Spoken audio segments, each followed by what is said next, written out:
రామదాసు గారు భద్రాచల దేవాలయాన్ని నిర్మించాడు. ఆలయ శిఖరం మీద సుదర్శన చక్రం పెట్టవలసి వస్తే ఎందరో స్వర్ణకారుల్ని పిలిపించాడు, లోహకారుల్ని పిలిపించాడు, తయారు చేయించాడు. ఏ చక్రం పైన పెట్టినా, ఏ ముహూర్తంలో పెట్టినా నిలబడేది కాదు. ఆయన బాధపడి, అయ్యో పైన చక్రం నిలబట్టలేదు ఎలా? రామచంద్ర ప్రభువుని ధ్యానం చేస్తే ఆయనకి రామచంద్రమూర్తి స్వప్నమునందు సాక్షాత్కరించారు.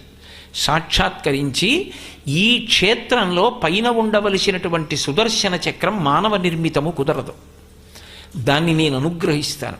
రేపటి రోజున నువ్వు గోదావరిలో దిగి 2 చేతులు చాపు, అలల పడవ మీద నీకు సుదర్శన చక్రం అందుతుంది, దాన్ని ప్రతిష్ఠ చెయ్యి, గోదావరి మాత బహూకరిస్తుంది అన్నాడు.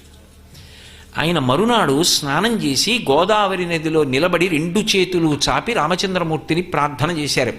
నీటి మీద తేలుతూ వచ్చింది సుదర్శన చక్రం. అదే ఇప్పటికీ భద్రాచల దేవాలయం శిఖరం మీద ఉంది.